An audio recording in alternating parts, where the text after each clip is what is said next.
Hello guys, welcome back to our the classes. I am और आज हम पढ़ेंगे क्लास 9th का हिंदी का चैप्टर 11।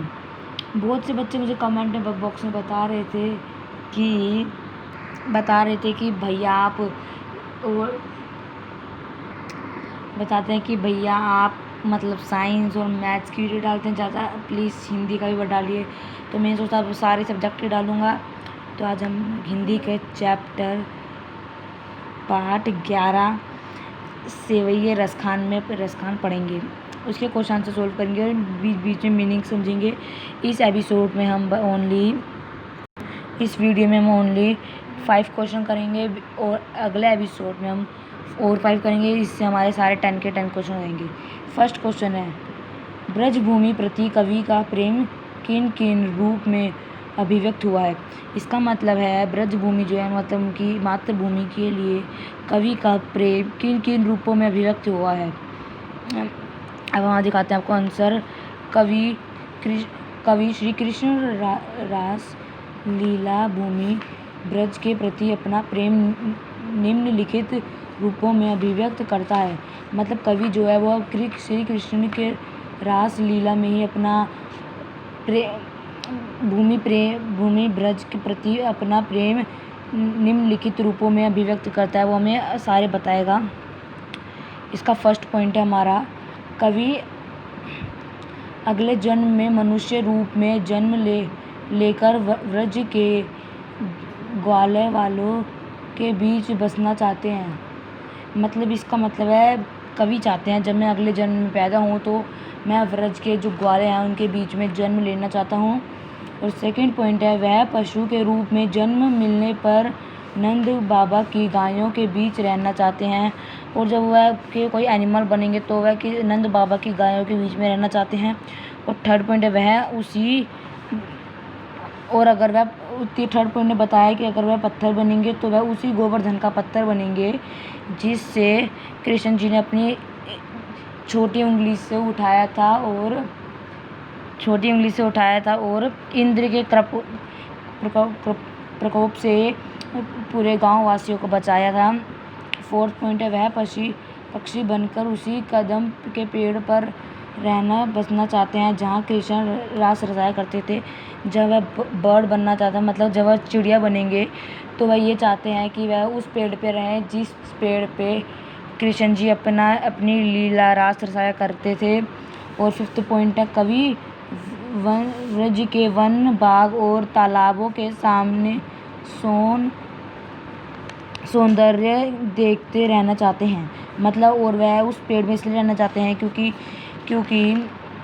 वह तो उन तालाबों को देखना चाहते हैं जिनमें उनको अभी भी क्योंकि वहाँ पे अभी भी लगता है कि उन तालाबों वनों और बागों में अभी भी कृष्ण जी टहलने रोज आते हैं। और सेकंड क्वेश्चन है, कवि का ब्रज का वन बाग और तालाब से निहारने के पीछे क्या कारण है।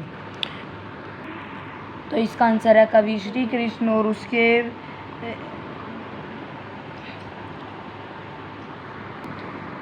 इसमें है कवि श्री कृष्ण से जुड़ी हर वस्तु से प्यार करता है। ब्रज के वन तथा तालाबों के आसपास श्री कृष्ण आया करते थे। वह इनमें गाय चराते थे तथा रास रसाए हुए आया जाया करते थे। उनके कवि श्री कृष्ण उन्हें श्री कृष्ण महसूस करते होता था कि यहाँ पे श्री कृष्ण ने, इसलिए कवि इन वनों बागों और तालाबों को निहारते रहना चाहते थे क्योंकि वह उसके कृष्ण का अंश महसूस करता है। इस पंक्ति का मतलब है कि जो कवि हैं वो इसलिए तालाबों बागों वनों को निहारना चाहते हैं। उन्हें लगता है कि आज भी कृष्ण जी वहाँ पे टहलने आया करते हैं, अपना रास लीला रचाया करते हैं, इसलिए वह उन चीज़ों को हमेशा देखते रहना चाहता है। प्रश्न 3, एक लकुटी और इसका मतलब है एक लकुटी और कामरिया पर कवि सब कुछ न्यौछावर करने को क्यों तैयार है। इसका मतलब है जो कृष्ण जी इसलिए तैयार है, कवि श्री कृष्ण का प्रति भक्त है, वह कृष्ण की हर वस्तु से प्रेम करता है। श्री कृष्ण गायों को चराते समय एक लकोटी और कामरिया कर्रे साथ रखते थे।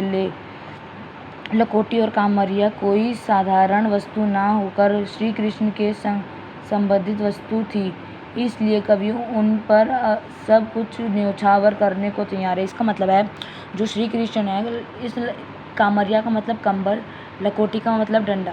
जब श्री कृष्ण अपनी गायों को चराने जाया करते थे तो वह उन गायों के साथ अपने कंबल ओढ़ते थे और एक लाठी लेकर चलते थे। इन दोनों को पाने के लिए कवि अपना सब कुछ न्यौछावर करने को तैयार है।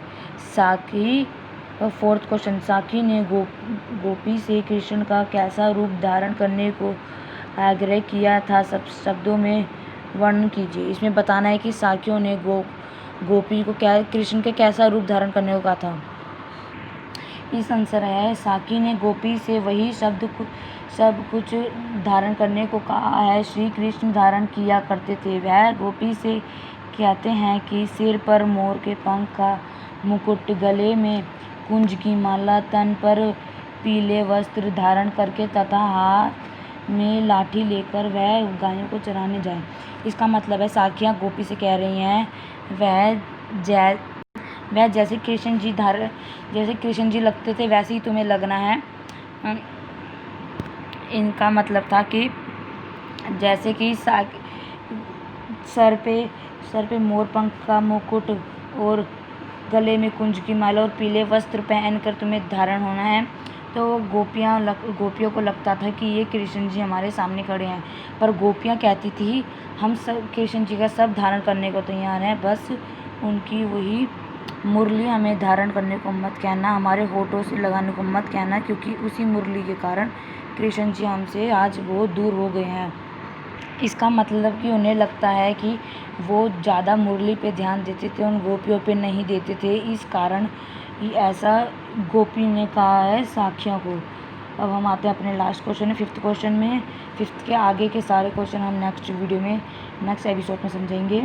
आपके विचार से कवि पक्षी पहाड़ के रूप में भी कृष्ण का संबंधित क्या प्राप्त कर। मेरे विचार से कवि पक्षी, पशु और पहाड़ के रूप में भी कृष्ण का संबंधित इसलिए पाना चाहता है क्योंकि वह कृष्ण का भक्त है। वह हर जन्म में, हर रूप में आपके देव से श्री कृष्ण के सौमिति रखना चाहता है। वह व्रजभूमि के पशु पक्षियों और पहाड़ों से श्री कृष्ण की निकटता महसूस करता है। उसे लगता है कि इस वस्तुओं के रूप में श्री कृष्ण का सानिध्य पाने के उन जन्म साथ बन जाएंगे। इसका मतलब है श्री कृष्ण कवि चाहते हैं कि कवि इसलिए वहाँ रहना चाहते हैं क्योंकि उन्हें अभी भी लगता है कि वहाँ पे श्री कृष्ण अभी भी आते हैं और वहाँ उन जगह में रहने पर उन्हें लगता है कि श्री कृष्ण उनके आसपास टहल रहे हैं। तो थैंक यू क्लासेस, आपने मेरी वीडियो देखी।